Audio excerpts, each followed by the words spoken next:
Nous sommes dans la première semaine de Shovavim. C'est un moment de 6 semaines de préparatifs pour rentrer à Rosh Chodesh Adar.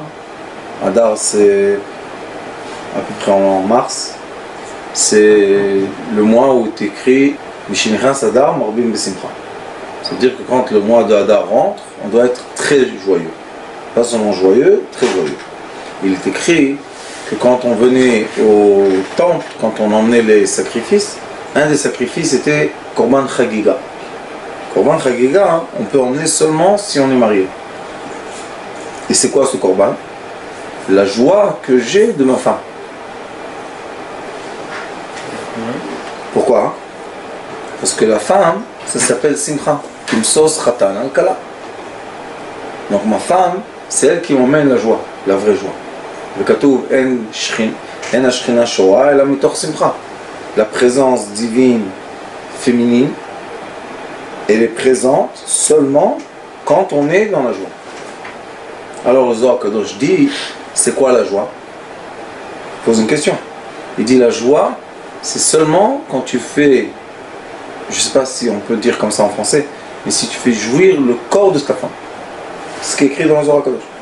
Mais seulement quand l'homme réussit à faire plaisir au corps de sa femme, il peut emmener le sacrifice de Chagiga de quoi? De joie, Simcha.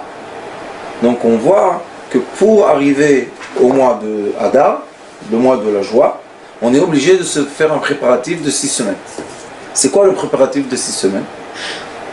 On doit réparer 6 fautes qu'on peut faire avec le membre essentiel. Première faute, on va parler aujourd'hui Zera Levatala, Eshetish, Goya, Behema, Nida, Vezachar. Zachar, Mishkav Zachar. On a faire sortir le liquide essentiel sans femme, sans nom du tout. On a la femme d'un homme. On a la femme qui n'est pas de nous, de notre. On a la femme qui a ses règles. On a l'animal. Et on a l'homme avec l'homme, la femme avec la femme. Sauf que nous, ce qu'on dit, c'est que dans ces 6 semaines-là, non seulement l'homme doit réparer le membre essentiel, mais la femme aussi. Pourquoi? Parce que la femme, le Ari Kadosh dit, Beshara Kavanot, je vous ai montré tout à l'heure, Zera Levatala, elle a aussi le liquide qui fait sortir toute seule, sans qu'elle ait sans homme, des femmes qui se... toute seule. Après, si elle est mariée et elle va à quelqu'un, c'est Shetish, c'est la femme mariée. Si elle n'est pas du peuple, elle se lie avec quelqu'un qui n'est pas de son peuple, c'est le même problème. Si elle va avec quelqu'un quand elle a les règles, elle fait la même faute. Si elle emmène, il y a des femmes, malheureusement je connais des histoires de premier degré qui font l'amour avec des chiens, ça existe encore. Je connais aussi des hommes qui font l'amour avec des animaux. Il y en a pas loin d'ici. Et à la fin, oui, c'est étonnant, mais c'est comme ça. Et à la fin, nous avons la femme qui va avec une femme et la femme et l'homme qui va avec l'homme. C'est le même, on a les mêmes problèmes. Et pourquoi on dit que le membre essentiel, c'est lui qui est responsable de la joie? Parce que le membre essentiel, normalement, un homme et une femme, c'est une personne. Il n'y a pas un homme tout seul, une femme tout seul. Seulement quand ils sont ensemble, on les appelle l'homme. Atem Krouim Adam. Vous. Et non pas, toi tu es un homme, et elle c'est un homme, et quand ils sont ensemble, c'est 2. Non. Un être, c'est 4 pieds, 4 mains, 2 corps, 2 têtes, c'est un être. Maintenant, quand cet être-là, on veut les connecter, pour que ça soit vraiment une chair, qu'est-ce qu'on fait? Le membre essentiel de l'homme rentre dans le membre essentiel de la femme et elle enveloppe.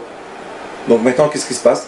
Le tendon masculin est dans le corps féminin et c'est vraiment un être.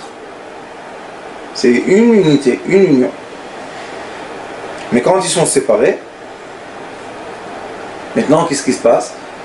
La femme matière, la femme qu'on connaît, le corps, il y a l'homme imaginaire qui veut s'accorder avec elle, et l'homme matière, il y a la femme imaginaire qui veut s'accorder avec lui. Pourquoi ça s'appelle une tristesse? Qu'est-ce qu'il y a de mal? Si je veux voir un film, je sais pas quoi, et faire avec le membre essentiel ce que je veux, pourquoi ça s'appelle que je fais quelque chose qui va m'enlever ma joie? Parce que la joie, c'est d'être uni un avec l'autre. Quand il retrouve ce qu'il a perdu, qui lui appartient, il a une joie. Pourquoi tu as une joie? Parce que ça t'appartient. Mais quand ça ne t'appartient pas, tu n'as pas une joie. Si quelqu'un il vole, quelqu'un il a perdu une montre et quelqu'un il vole une montre.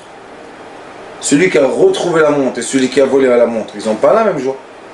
Celui qui vole la montre, il a une montre, mais il cache, il a peur. Celui qui a retrouvé sa montre, il montre sa montre. Alors, la même chose on a avec la femme. Si c'est ma femme, ou si c'est mon mari, on est très content. On s'est retrouvés, on est une. Mais si c'est quelque chose d'autre, qui fait plaisir au membre essentiel, mais qui n'est pas le mien, je ne peux pas m'accorder homme et homme, ça donne aucun résultat de vie. C'est pas... Même qu'il y a des gens qui disent, je connais parce que je m'occupe de ça aussi, qu'ils ont des attirances féminines, masculines à la naissance. Je comprends que ça existe, puisque c'est écrit. Mais ça ne veut pas dire que ça crée une union de vie. Puisqu'un homme avec un homme ne peut pas emmener de vie, et une femme avec une femme ne peut pas emmener la vie. D'accord ? Et si il y a des moments, par exemple, quand il y a les règles, quand une femme elle a ses règles, normalement, l'ovule ne peut pas être atteinte, elle ne peut pas commencer une vie. Donc cette union-là n'emmène pas la joie, parce que la joie, c'est la vie. Si on est avec un animal, homme ou femme, on ne peut pas emmener de vie de ça. Ce n'est pas quelque chose qui va nous multiplier. Donc on n'a pas une vraie joie. Quand elle est enceinte aussi, ça n'amène pas la vie, non? Comment? Quand elle est enceinte aussi, ça n'amène pas la vie. Non, mais quand elle est enceinte, tout ce que tu fais, c'est la vie. Ça nourrit la vie. Okay. Et le Hari Akadosh dit que quand on est marié, même si la femme, on est ensemble, pas pour avoir des enfants, mais juste pour être ensemble, l'union va faire naître des anges qui vont nous donner toute l'abondance qu'on a autour de nous. Tout ce qui existe, c'est de la lumière. Donc, pour que j'ai beaucoup de lumière, je dois être beaucoup avec ma femme pour avoir de la lumière. Et c'est pour ça qu'il écrit Maseret Ketubot. Dans la Mishnah, il est écrit dans la Torah orale que quand une personne, il y a là-bas des règles, combien de fois on doit être avec sa femme par mois, par semaine, par an, il dit que les gens qui sont très à l'aise économiquement, ils veulent être avec leur femme tous les jours. Pourquoi? Parce qu'ils sont très à l'aise, ils ont beaucoup de sang. Et comme l'argent s'appelle du sang, alors eux ils ont beaucoup d'argent, ils ont beaucoup de sang, alors ils ont beaucoup d'envie d'être avec leur femme. Ou à l'envers, la femme a beaucoup d'envie d'être avec son mari. Tout est en parallèle avec tout. Et c'est pour ça qu'on sait que la parnassa de l'homme tient aussi de quoi? De la femme. Pourquoi la parnassa de l'homme tient de la femme? Parce que la femme s'appelle le sang, damim, et l'argent s'appelle damim. D'accord? En hébreu, damim et damim, sang et sang, c'est argent et sang. Donc, le damim de la femme, qui est la joie de la femme, va emmener l'argent, qui est la joie de l'homme. Au début de l'être, quand il y avait le premier homme, quand ils ont fauté avec le serpent, qu'est-ce qu'il a eu l'homme comme malédiction? Que pour avoir de l'argent, tu vas devoir travailler très dur. Et la femme, quelle est comme malédiction? L'accouchement sera quelque chose de douloureux pour toi. Donc on voit que quand elle a un enfant, elle est très heureuse. Et quand l'homme a de l'argent, il est très heureux. Donc le bonheur est quelque chose qu'on est obligé de travailler. Et on est obligé tout le temps de chercher les moments de bonheur. Si on n'est pas heureux, on est dans l'obscurité. L'obscurité, c'est pas un endroit qui nous permet d'évoluer, c'est pas un endroit qui nous donne de l'espoir, c'est pas un endroit qui nous donne de la vision, c'est un endroit qui nous cache, qui nous ferme, qui nous angoisse. Et qu'est-ce qu'elle veut la Torah? Qu'est-ce qu'il veut le créateur du monde? Que ses enfants, ses créations, soient des créations qui projettent de la lumière et pas des créations qui sont enveloppées par l'obscurité. Donc pour faire ça, on est obligé aussi, le membre essentiel, de l'envelopper d'une femme matière. Et c'est pour ça que l'homme a dit Achshav Zot, celle-là qui est de ma chair, de mes os, cela est ma femme. Mais les autres ne sont pas mes femmes. Donc on a 6 semaines, que ce sont 6 fenêtres, 6 ouvertures, de rectifier chaque fois une des fautes. La première des fautes est Zera Levatala. C'est quoi Zera Levatala? Quand un homme ou une femme font l'amour avec eux-mêmes, tout seul. Ce liquide-là qui sort, c'est pas un liquide qui sort par hasard. C'est un liquide que les entités transparentes, qu'on appelle les démons, ces entités-là, elles veulent ce liquide-là. C'est un liquide c'est un liquide qui permet aux entités de se multiplier, de se reproduire. Il est ici écrit, je dis comme ça. Ça c'est Shara Kavanot Drush Alayla. Il écrit Venimtsa ki ikar tikunu sheyichaven la'amit al yedei kriyat shma she'al mitato otam gufim shel mazikim. Ça veut dire que chaque fois qu'on dit kriyat shma la nuit, avant de dormir, on est en train de éliminer ces entités-là qui sont autour de nous. On va expliquer tout à l'heure pourquoi ils nous embêtent. Qu'est-ce qu'on a avec eux?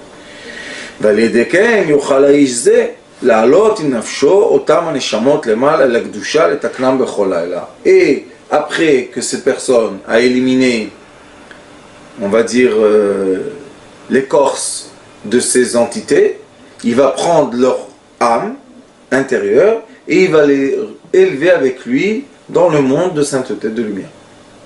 C'est ce qu'on doit faire. Maintenant il dit, Veda, tu dois savoir, comme l'homme quand il fait sortir le liquide essentiel de son corps, et Yoto Belisha, son femme, tout seul comme ça dans l'air, la femme aussi, elle crée des entités quand elle fait l'amour avec elle-même sans quelqu'un. Zera Levatala, c'est Berchar sans la femme? Parce que quand ils sont aussi ensemble, il peut y avoir un Kitat Zera Levatala, non? Non, mais ça, il est écrit, j'ai enseigné avec eux avant qu'on rende le Shovavim, j'ai enseigné Even Haezer, et là-bas, il dit que quand on est avec la femme, sa femme, et des fois il y a le liquide essentiel qui sort, ça ne veut pas dire Zera Levatala. Pourquoi? Parce que on veut avec elle, mais c'est sorti comme ça sans faire exprès. Sauf si on fait exprès. Quand on fait exprès, c'est un problème. C'est qu'on veut que ça sorte. Mais normalement, les gens, ils veulent que ça soit dans la femme. Pourquoi? Parce que ça nourrit la femme. Elle aussi, elle a besoin de ça. Et le système le plus simple de ne pas avoir d'enfants, et les femmes ne veulent pas prendre des hormones, tout ça, c'est très très simple. C'est un système très ancien et très simple. Ça s'appelle l'évolution. Tous les matins, il y a 30 sticks. Tous les matins, première urine, elles mettent dans le stick dans l'urine, et elles voient si elles ont l'ovule, si elles n'ont pas l'ovule. Si elles ovulent maintenant, parce que l'ovule tient 3 jours, si elles ovulent, elles ne font pas avec le mari l'amour. Si elles ovulent pas, c'est impossible de rentrer enceinte. Très simple. Ça coûte, je sais pas combien, 50 shekels, je sais pas combien. Et ça permet de se préserver de bébé, parce qu'il faut, entre le temps que la femme elle a accouché et jusqu'au temps qu'elle retombe enceinte, il faut attendre au moins 24 mois. Dans le temps, elles allaitaient, donc il n'y avait pas de problème. Mais aujourd'hui, même quand elles allaitent, des fois il y a des ovulations. Donc, on utilise ça. Il y a une autre technique que la dame qui enseigne le Torah Tabaït aux femmes, elle connaît. C'est une technique du Tao, c'est une technique de respiration. On respire dans les ovules, comme un homme qui peut, avec la respiration, ne pas faire sortir le liquide essentiel.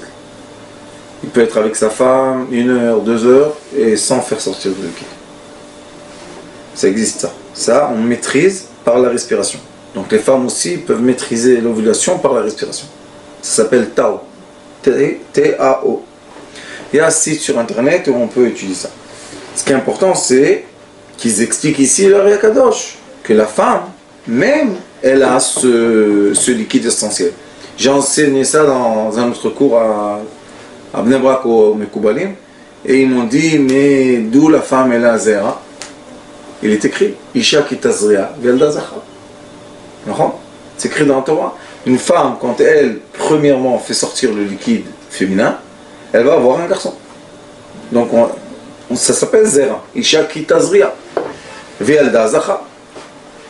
Alors la femme, on voit qu'elle a aussi le liquide essentiel. Et le liquide essentiel de la femme aussi est, comment on dirait, responsable de la naissance d'un bébé. Maintenant, qu'est-ce qui naît de ces relations qu'on a dans l'air, qui ne sont pas avec un être humain? Ça fait naître des entités. On veut créer une sphère, que notre maison soit une sphère qui soit propre d'entité. Pourquoi on met la mezouza sur la porte?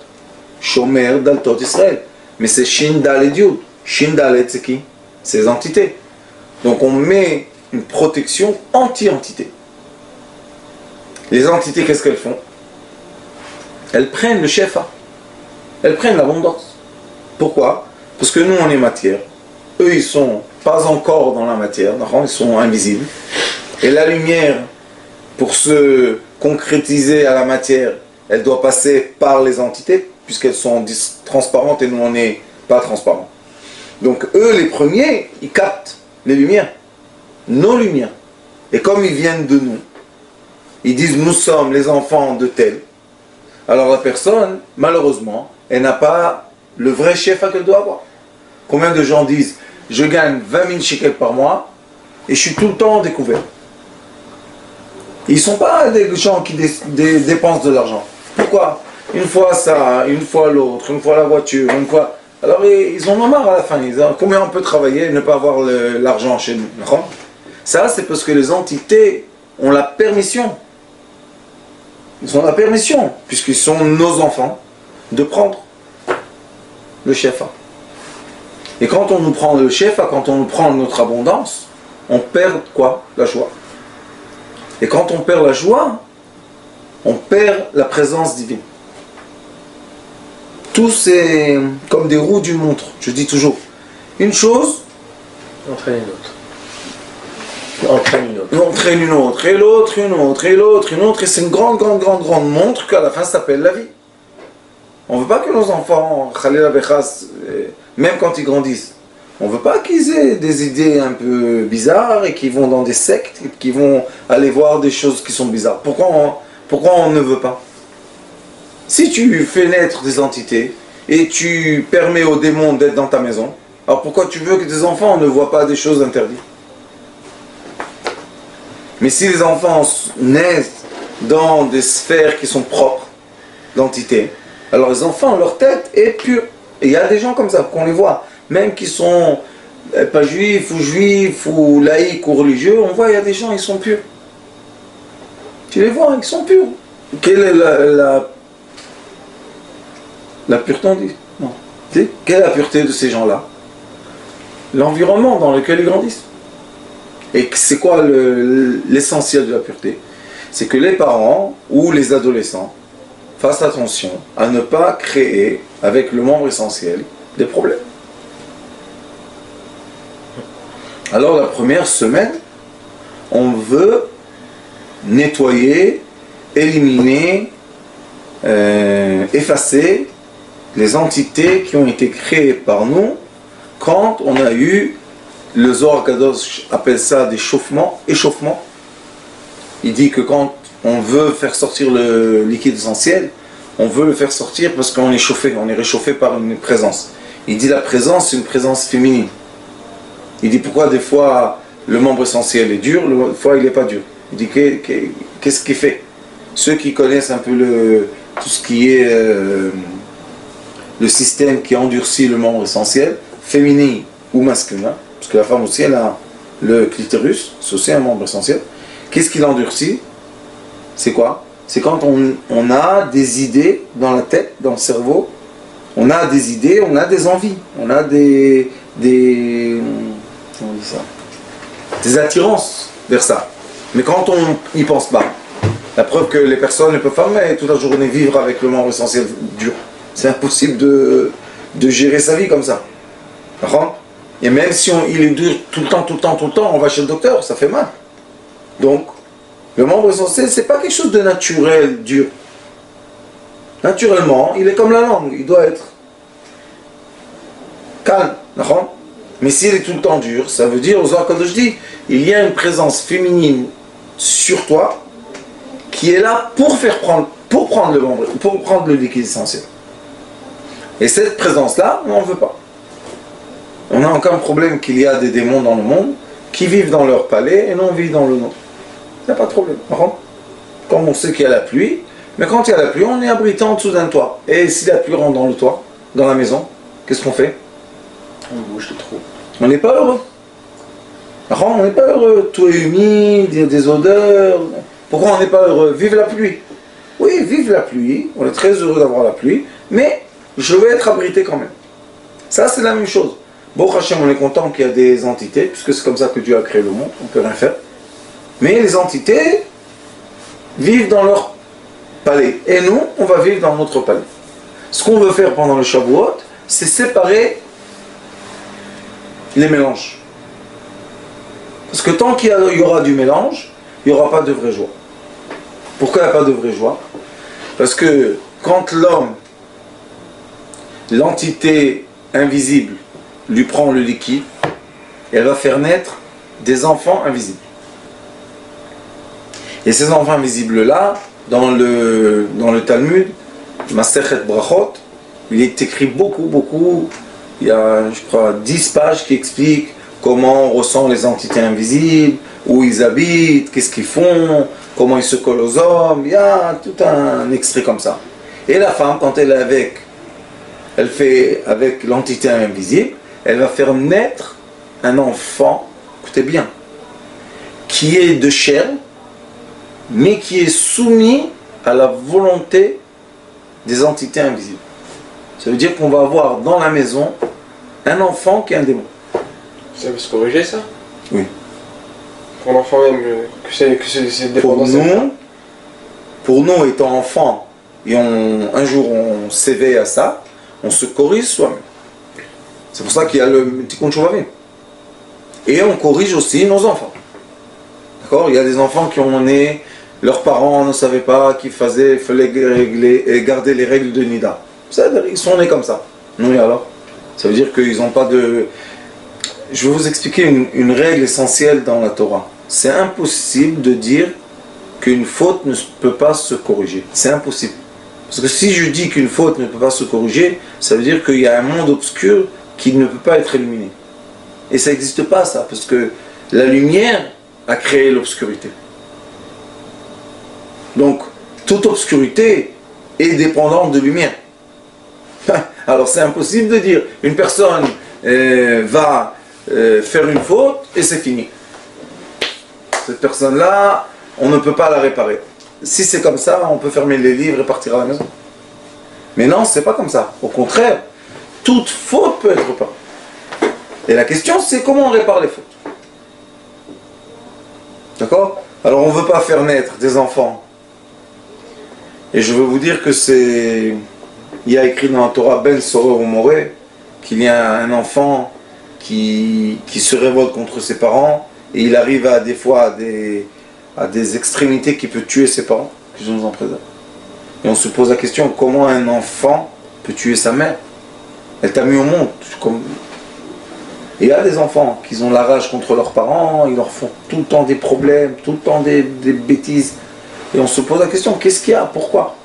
Une des raisons, et ça c'est une des règles qu'on étudie quand on va retourner dans la halakha, vous allez voir, qu'une des règles, une des conditions de faire l'acte intime est l'obscurité totale. Pourquoi l'obscurité totale? Parce que le Zohar HaKadosh nous explique que quand il y a de la lumière pendant l'acte intime, il y a un démon qui a un nom, il a écrit son nom, et ce démon-là, il regarde l'endroit de la femme. C'est ce qu'il fait. C'est son tafkid, c'est son rôle. Et quand il regarde l'endroit de la femme, lui-même, il fait l'amour avec l'homme dans la femme. Ça veut dire qu'il participe à cet acte. Et l'enfant qui va naître sera soumis, encore une fois, ça s'appelle nirpe. Nirpe, c'est soumis. L'enfant qui va naître sera soumis à la volonté des entités. Et c'est pour ça qu'il y a des enfants qui sont purs de nature, on va l'appeler ça. Et il y a des enfants que c'est difficile pour eux, la purification de la nature. Ils sont nés autrement, ils sont nés d'un désir. D'accord? Je vais vous donner un exemple de la Torah. Oui. Quand vous dites l'obscurité, parce qu'il y a le noir et il y a le noir, on voit rien du tout vraiment. Rien du tout. Et si je fais ça, je vois pas ma main. Non. On ne veut pas que tu puisses voir. Pourquoi?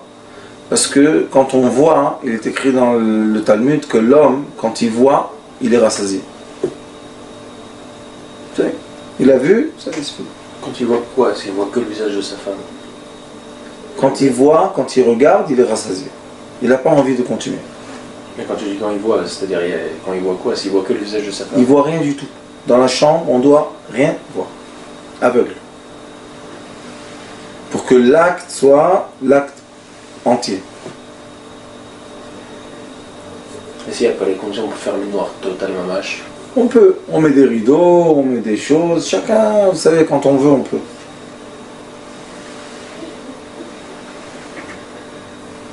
Obscurité, important, très important. Ni la lumière de l'autre, on n'a pas un trissim, on n'a pas un truc, et bien on met des rideaux. Et il y a des rideaux dans les hôtels qui sont très épais, qu'on voit le jour et la nuit. Et bien on achète un rideau comme ça. Ça coûte plus cher, mais ça vaut chaque shekel qu'on met dessus. Et aussi, la deuxième raison de l'obscurité est que normalement, une femme a honte. Normalement. Je ne parle pas des femmes qui ont oublié d'avoir honte. Ça, c'est une déformation de la vie. Mais normalement, même un enfant, de tout pays et de tout endroit, quand on le voit nu, il est dérangé. Ça lui permet. Il est pas. Et qu'est-ce qu'il fait la première chose? Il cache quoi? Le membre essentiel. D'où il sait, l'enfant, que le membre essentiel a un problème? Personne ne lui a encore expliqué qu'est-ce qu'on fait avec le membre essentiel. La preuve, c'est que, logiquement, et comme on dit, naturellement, il va se cacher. Pourquoi il se cache? Parce qu'il a honte. C'est quoi la honte? La honte, c'est la cause pour laquelle l'homme et la femme, du début de la création, ont eu la faute. Au début, il est écrit Vayu aromim, ils étaient nus, velo itboshishu. Ils n'avaient pas honte. Et après la faute, il est écrit ils étaient nus et ils avaient honte. C'est à cause de la faute qu'ils ont eu honte. Oui, et c'est pour ça qu'Akadosh Baruch Hu les habillait de quoi? De peau. Avant, le premier homme du début était seulement de la lumière. Il n'avait pas la peau. Couton est or. On dit que c'est des écailles, non? Oui, la couton est or. L'habit de la peau. Et quoi? Et l'habit et l'enveloppe d'une lumière. Et pourquoi on a cette enveloppe de lumière? Parce que l'homme a fauté. Quelle était la faute? La faute a déclenché la honte. Après qu'une personne faute, on voit sur son visage. C'est pas la même chose, non? Donc, on voit que la honte est reliée à la faute. Et on dit Boshet Panim, les Gan Eden. Celui qui est honteux, il va aller au paradis. Il est honteux de quoi? Il ne montre pas son corps. Il n'expose pas son corps comme ça, nu. Des fois, j'entends des parents dire à leurs enfants des choses, de tsniout par exemple. Et ces parents-là, je leur pose la question, la femme, je lui dis, est-ce que vous allez à la plage? Oui. En maillot de bain? Oui. À côté de vos enfants? Oui.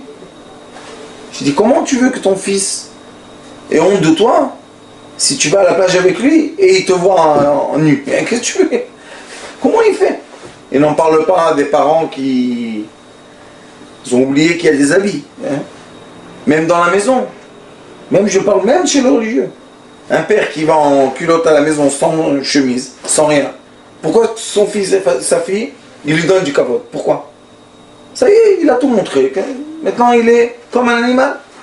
Comment marchent les animaux? Sans habit. Alors, il faut comprendre que la honte, c'est un élément de vie. Et pour garder cette tmimout, pour garder cette simplicité, on est obligé de garder notre membre essentiel. Pour nous et pour nos enfants. C'est pour ça que quand on est dans la maison, on ne fait pas la douche avec ses enfants. Il y a des gens qui font le bain avec leurs enfants. Maintenant, ça choque, mais eux, ça ne choque pas du tout. C'est une rigolade. Quelle est la différence entre la plage et le bain? Mais quand les enfants grandissent, ils sont gênés. Ils doivent être gênés. Ah, pourquoi on les déforme leur tête? Il faut être gêné. Une fille, elle peut être sans habit à côté de son papa. Ou un fils à côté de sa maman. Lui et elle dans la baignoire. C'est normal, ça? C'est pas des choses. Et ça, tout ça, ça emmène à des relations de vie qui deviennent désagréables, qui deviennent déformées. Et malheureusement, plus le temps passe et plus les gens vont encore une fois ou dans la purification ou dans la déformation. Et nous, ce qu'on veut faire, c'est ce que la Torah nous enseigne. La Torah nous dit, j'ai créé le monde pour que vous profitez du monde. Mais quand vous êtes dans une déformation de comportement, de pudeur, donc vous déformez l'abondance, et après vous pleurez que vous n'avez pas d'abondance. Qu'est-ce que vous voulez que je vous fasse? C'est comme quelqu'un, une fois je raconte une histoire, quelqu'un il était au nord d'Israël, il y a dans les Moshavim, il y a des arbres de pommiers, il y a beaucoup de pommiers là-bas, de très bonnes pommes. Bon, et il y en a un, il travaillait dans le high-tech. À 45 ans, il a hérité ses parents une maison et je ne sais pas combien d'hectares de pommiers.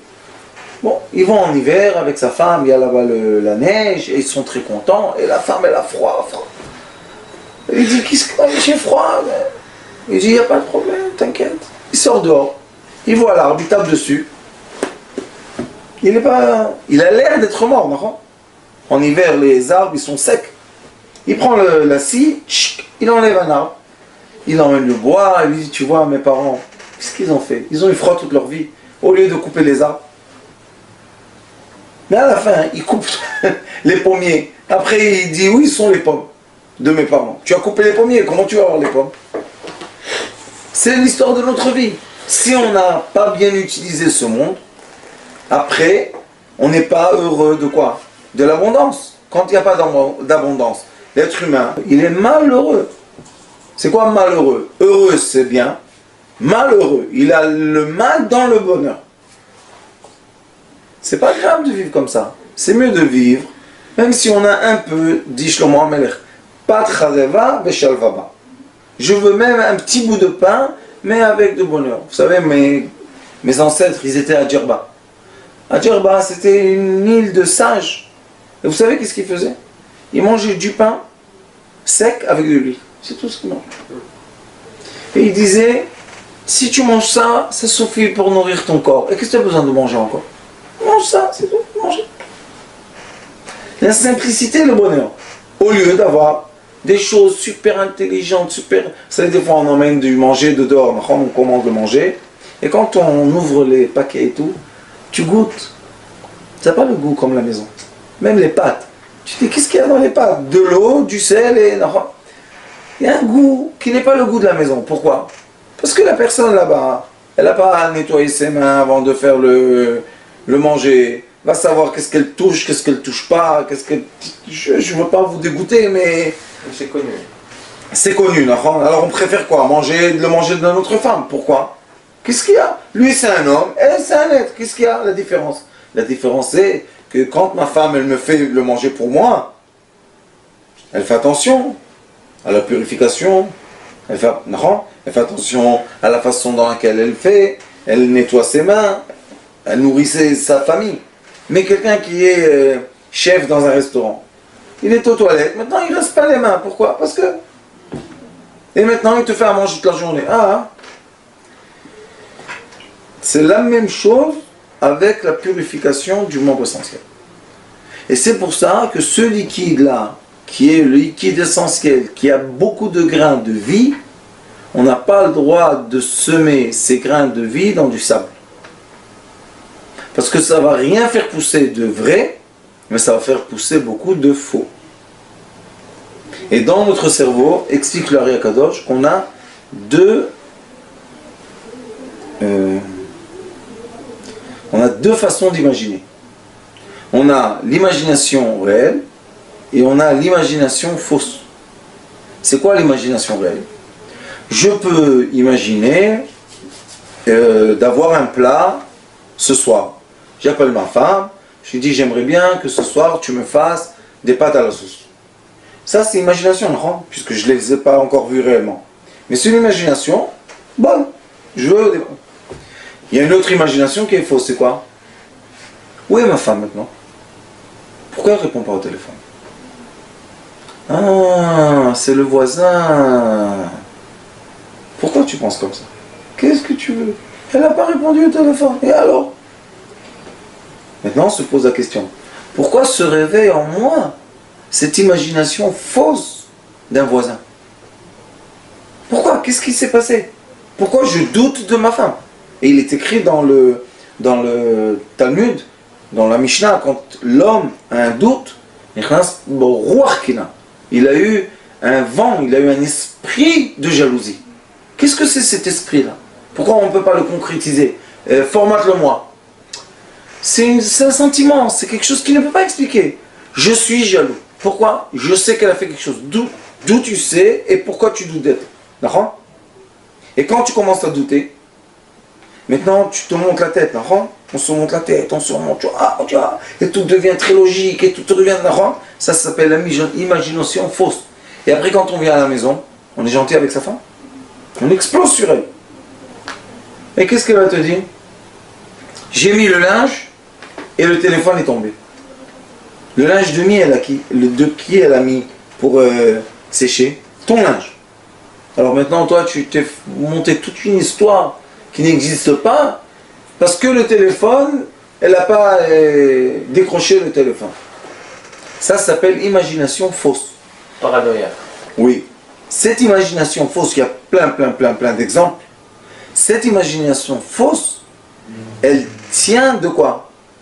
De la présence d'entités qui pénètrent le cerveau. Et l'imagination vraie, c'est la présence de notre âme qui pénètre notre cerveau. Et ça ressemble à quoi? À l'intention de l'être. Par exemple, quand je lis un livre, et je suis très enfoncé, très profond dans l'histoire, on peut m'appeler, j'entends pas. Vous connaissez ça? On peut m'appeler, j'entends pas. Comment tu entends pas? Il n'y a pas une voix qui a pénétré ton oreille?